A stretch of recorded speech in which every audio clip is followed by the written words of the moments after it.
Welcome back to Girl of Recaps. Today I am going to explain an action-adventure, sci-fi movie from 2016 titled The Osiris Child. Spoilers ahead. Watch out and take care. It's some point in the distant future, and humans have begun to colonize the universe. The Off-Earth military contract company EXOR, situated in a massive complex in the sky, overlooks a barren world that is home to a penal colony and the capital city of Osiris. Up there with the structure is the flotilla, a military post. Supervising the creation of new colonies is Lieutenant Kane Somerville, a distressed combat veteran who left Earth following an event during an early combat mission he led due to a mistake he made that resulted in the loss of nearly all his crew members. The higher-ups accused him of substance misuse, and while he was exonerated of the charge due to his illustrious career as a fighter pilot, he and his family were never the same afterward. Living in the flotilla makes it difficult for him to see his 11-year-old daughter, Indy Somerville. Today he is taking her out on a trip through the planet's desert, although she is not impressed by such a barren wasteland. Indy tells him her mother believes he is fleeing, but he deflects the remark by saying he hasn't spoken to her in a long time and that he is proud to be part of a project that constructs humanity's new future. The TO earn his daughter's favor. He hands her his weapon and teaches her how to shoot before they go to inspect the new bunkers together. When they're finished, Indy is sent to Osiris City to stay with a caretaker, since she isn't permitted in the flotilla with him. Kane assures her he will return in a week and that she can contact him anytime. After a glimpse of the creatures that lurk in the wasteland at night, morning arrives for Kane in the flotilla. His AI,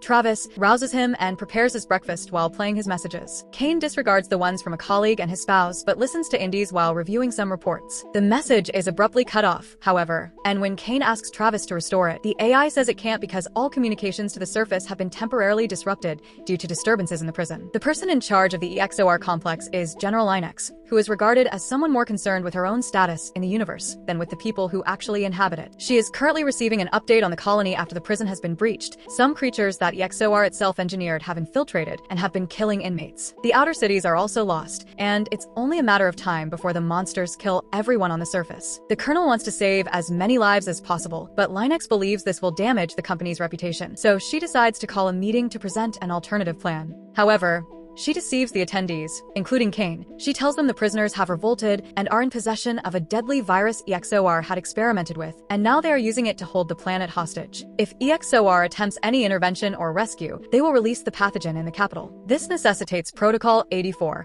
which mandates the complete annihilation of the colony. Linux claims that if the prisoners learn of this, they might be able to negotiate a better deal. They have 23 hours to implement it, and Linux assures everyone that the people in the capital and her employees' families will be safe. After the meeting concludes, Linux instructs the Colonel to tag each attendee to monitor them over the next 23 hours. If there is any unusual activity, they should be isolated. Desperate after hearing the news, Kane tries to reach Indy, but without success, and when he asks Travis for reports on the prison incident, he is informed they are confidential. The Colonel feels sympathy for him and, out of their friendship, reveals the truth. There is no virus. What EXOR has been secretly developing all these years is the creation of entities called Ragged that would be dispatched and used in the establishment of new colonies. There is no hostage crisis. The creatures have escaped and are advancing toward the main city. In 23 hours, EXOR will detonate the reactors. Kane is enraged at being deceived and at having been allowed to bring his family when he knew what was happening beneath the surface, but the Colonel has no time for an argument. He tells Kane that they are going to seal the hangar bay in 20 minutes, after which no one will be able to enter or exit the station. Kane decides to do what he does best, piloting. He commandeers a ship and leaves the station, flying with exceptional skill to dodge the gunfire from the officers that pursue him. But when he forces the ship to exceed G-force to eliminate the last EXOR guard, he begins to lose consciousness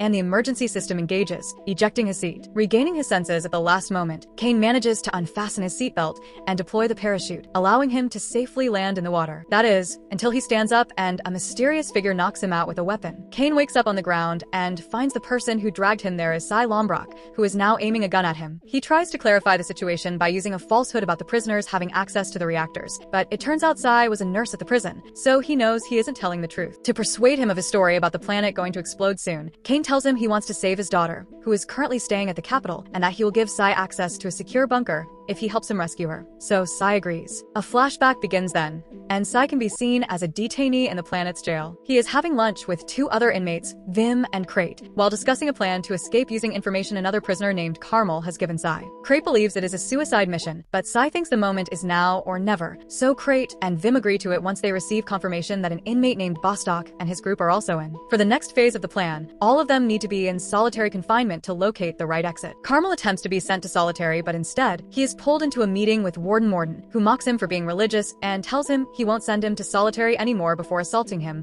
while 2 officers restrain him. Meanwhile, Sai initiates a fight in the mess hall, which is interrupted by Morden and the guards who, to everyone's surprise, permit the fight to continue as long as the crowd behaves. Since this is part of the plan, Crate misbehaves and injures the man attacking Sai, provoking a riot and causing the guards to get involved to quell it. The inmates are sent to solitary, which consists of specialized rotating cells with flashing lights that can have maddening effects on the prisoners' minds. Sai is held there too until Morden arrives to take him and Vim away for a very particular purpose. Back in the present, Sai points out to Kane that they won't reach the capital in time. Kane says on foot they won't, but there's a smuggling outpost beyond the mountains where they can find a vehicle. Their conversation is interrupted when ships fly by and the men crouch to conceal themselves in the tall grass. This indicates EXOR is already searching for Kane. Moments later, they make it to a pub in the outpost, where Jip and Bill are having fun by throwing knives at a human-shaped target. The barmaid tells Kane that the couple is the proprietor of the bus outside, so he tries to talk to them, but they get angry because he has interrupted their game. Jip places a knife on his neck while Bill calls him out, so Sai intervenes and tells them Kane is an EXOR deflector who just wants to see his family. He is also willing to pay them 20 grand for the trip. Bill agrees as long as Kane is able to pass Jip's test, which consists of getting high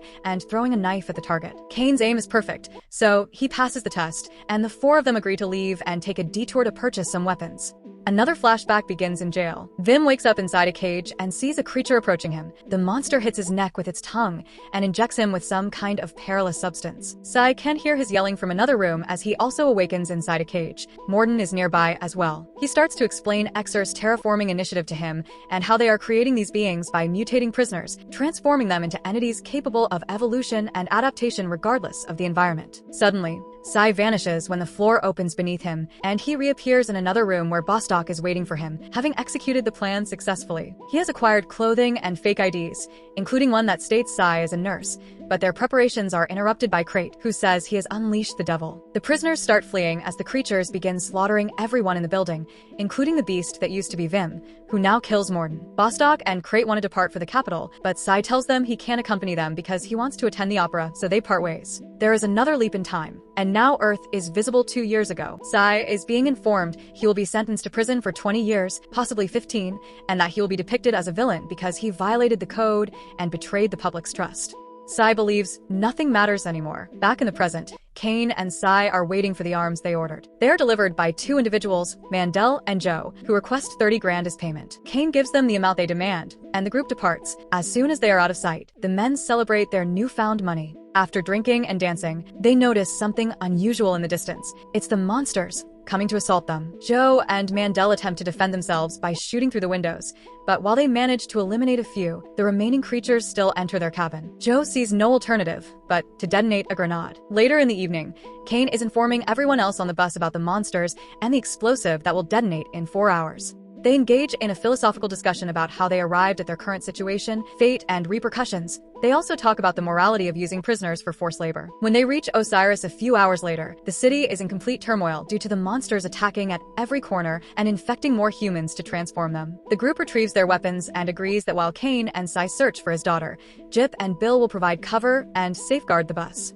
The couple shoots all the monsters that approach as Kane and Sai enter the building where Indy resides. They encounter one of the neighbors, who informs them he hasn't seen Indy before, allowing them to go upstairs. They break into the apartment and discover that the nanny is dead, but Indy is safe because she has been hiding in the closet. After telling Indy that her nanny has gone home to shield her from the truth, the 3 of them attempt to take the stairs, but they are obstructed by a monster, so they will need to find an alternate exit. Meanwhile, Jip has pulled Bill back inside the bus because he's been injured by a creature. She tries to find a first aid kit without success, so she must watch Bill die in her arms. Kane, Sai, and Indy reach the roof of the building and secure the door behind them. Seeing that there is no other escape, Sai grabs Indy and leaps off the roof, safely landing on top of the bus. Kane follows them afterward but nearly falls. Fortunately, Sai grabs him and assists him in getting on top of the bus with them. They begin pounding on the hatch and pleading with Jip to open it to let them in, but Jip is reluctant due to what happened to Bill. Eventually, she relents and opens the hatch for them before starting the bus to drive them away, as Sai uses a blanket to cover Jip's body. Kane explains to his daughter what's happening and apologizes for not being more present in her life. Indy agrees to forgive him. He also provides Jip with directions to the bunker and ensures everyone knows the code to enter. At the EXOR complex, Line X is in the midst of initiating Protocol 84 when she is notified of a bus approaching one of their bunkers, so she dispatches a ship after them. Indy spots it through the window, so Kane instructs her to hide before telling Jip not to make the turn so that the ship doesn't discover their destination. After trailing them for a short time, the ship departs, and Jip then turns towards the bunker. They almost reach it, but suddenly, the ship reappears in front of them and begins firing, only leaving after exhausting its ammunition. Jip and Kane have been killed, but Sai and Indy are safe. Indy is reluctant to leave her father, but they have no time to spare. Sai picks her up and takes her off the bus to try and reach the bunker. A monster encounters them on the way and pursues them through the tunnels, managing to infect Sai with its tongue as he shoots it down. They locate the bunker entrance, and Indy inputs the code. Both she and Sai successfully enter just before the planet is bombarded. However, Sai is beginning to transform into a monster, so he asks Indy to find him something sharp to end his life. Indy refuses because she can't manage this on her own, so she speaks to him and touches him as his body changes. Another flashback reveals Sai's life as a nurse at a hospital on Earth. He experiences a breakdown when the patients they bring in are his wife and daughter, and neither survives. He abuses his position as a nurse to enter the room of the person responsible for the accident that killed his family, punching and attempting to strangle him before security intervenes. In the present, many days have passed since the explosion. Two explorers discover the bunker and see Indy in the distance, wearing a spacesuit. They are attacked by Sai, who has become a monster but has retained some rationality thanks to Indy. After killing one explorer, they seize the opportunity to question the other about what's happening outside. The explorer explains that flotilla is returning to Earth because it was recalled after the disaster. The narrative they're presenting to everyone is that prisoners revolted and seized control of the reactors, leading to a meltdown with no survivors. Indy tells her that if she wants to survive, she will take her and Sai to the flotilla without being detected. The woman has no alternative but to agree. They board the explorer's vessel, and the woman observes Indy and Sai communicating through sign language. Indy gently strokes his head and holds his hand, telling him they're finally going home and saying farewell to her father.